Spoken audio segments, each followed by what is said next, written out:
name is John Broad. I'm the president of Crime Stoppers of Michigan. We are here today to help the family of Keyasha O'Neal. Keyasha was murdered on the Sunday after Thanksgiving, November 28, 2010, at around 9:40 p.m. The incident took place at Robinwood and Healy near 7 Mile Road in Detroit. The body was identified the following morning. Keyasha was just 16 years old. If you have any information about this crime or any other crime, please make that very important anonymous call to Crime Stoppers at 1-800-SPEAK-UP. Crime Stoppers received 488 tips from southeastern Michigan last month. This was the highest number of tips ever recorded in a month. More people than ever are getting involved to make our communities safer. We guarantee that your information will remain a secret. You will never be asked for your name. Your call will not be recorded. Your call or web tip will never be traced. You will not have to make a statement to the police. You will not have to appear in court. There is a cash reward for solving this crime for up to $2,500. This reward will be paid also anonymously. If you know anything about this crime, please make an anonymous call to Crime Stoppers. We would want someone to do the same thing if this were your family. Our first speaker is Sergeant Kenneth Gardner from the Detroit Police Department Homicide. Sergeant. Again, to just reiterate the facts that it was on November 28th, it was around 9:40 to 10:30 in the evening when Miss Keyasha was shot and killed on the corners of Robinwood and Healy. We believe that our investigation has shown us that there was at least 3 males in the area at the time when this shooting occurred. We believe that the persons that living in the area may have some information concerning these individuals that were seen during the time of the shooting. It is known that one of the individuals had a backpack, and being that that information has already been made available to us, we believe that that information came from a citizen. So certainly we urge that citizen to continue to get involved and to supply that information. Again, you can supply that information to 1-800-SPEAK-UP, where that information will remain anonymous and will be passed on to us to continue this investigation in this case. Hello, my name is Deborah. I'm the mother of Keyasha O'Neal, who was 16 years old, my only daughter. Keyasha was very fun-loving, outgoing, very talented. She could sing, dance, play any instrument you put in front of her by ear. She belonged to a praise team, which was called the Souls of God. She's a very happy person. I have a big loss in my heart for her. No words could ever explain how I feel. So if somebody can just please help me figure out what happened to my baby, we greatly appreciate it. Did you get the code yet? Thank you.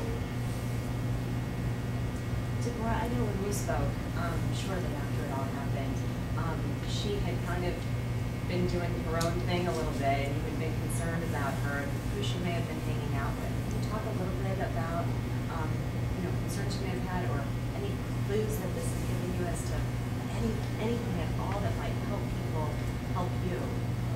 Well, I have no clues. She had ran away a couple of times on me. Each time she would run away, I would track her down and I would find her and I would bring her home. This time I couldn't find her. Had someone found her this time and took her to a precinct, she would have been a juvenile at this time. But that didn't happen. I tried all I could to find her. I was in the area riding up and down streets. She saw me. She said, I thought you were at work, which I lied to her. But I just asked her to come out and show yourself. She wouldn't. She was very adamant about living on her own, wanting to be grown, not knowing that God would take her away this soon. She wanted to live her life away from home in a house. She did have a home somewhere. Still to this day, I don't know where she was staying. There are people out there that know where my daughter was staying. If you can even give me tips on that, I would truly appreciate it. Thank you. Being that that is said, I'd like to put a little bit of clarification on that. Just so that the community knows, this is not a case where there's involving gang activity and things of that nature. It's not that widespread as though the community would be dealing with some type of gang activity or anything like that. This case has narrowed down, to some suspects.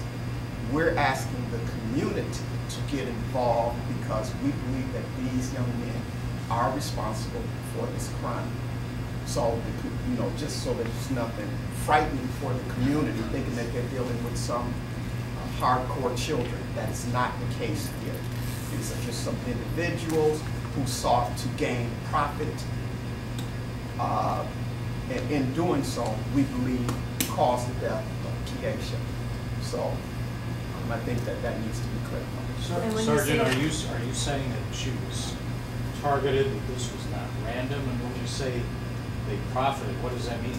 Well, when I say profit, there are things in the case that we do not want to reveal at this time because those things should come out in the court of law.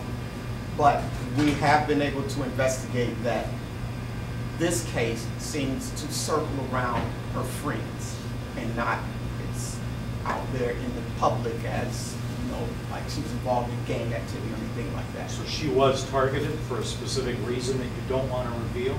It appears so. That information can change, but at this current juncture, it appears yes.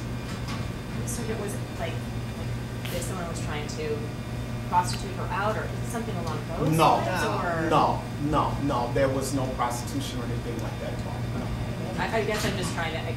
I understand. Walking that line between Yes. you not wanting to reveal stuff and just trying to understand a little bit more of how. You're saying she was a witness to another No, incident? no, she was not witness to any other crimes or anything like that. Again, without really exposing too much of the case, because it has to be tried in the court of law, that we know that this encompasses a very small circle of individuals. And I know that when we talked to the family initially, and even I talked to the police, there was sort of one individual that possibly there was some interest in, and maybe this boyfriend or some guy that she'd been running around with. Is he part of all of this? That is part of the equation. Has he been questioned? Have you zeroed in and gotten some leads? He has been questioned. And so this is not an accidental shooting? Was it an accidental shooting and she was an innocent bystander? Well, that still has to be determined, ma'am. That's kind of hard to answer at this point. But it's a possibility. Which is a possibility. She was an innocent bystander accident. That's possible, yes. Now I'm confused. Are you saying she was targeted, or she was an innocent in the wrong place at the wrong time bystander? Can I say this? Sure, please. She was at a bus stop on her way to come home on a Sunday night. She had cold. She went to walk back to where she came from, and before she made it back to where she was going, someone shot her in the back of her head. Now, in that area, all the lights are out in that area. Okay. I spoke to somebody over there who lives over there. They state that the lights are always off in that area. And in that area, it's like midnight without lights on. And he said the lights weren't broke. The city just turned them off. So my thing is, we don't know who did it. It was very dark. And in terms of you knowing that she was on her way to come home, had you talked to her on the phone? Is that? I talked to her the day before. I didn't talk to her that day, but another family member talked to her that day. Talked to her while she was standing at the bus stop. She said she was coming home, coming toward our way. And she got cold by being on a Sunday, buses run slow.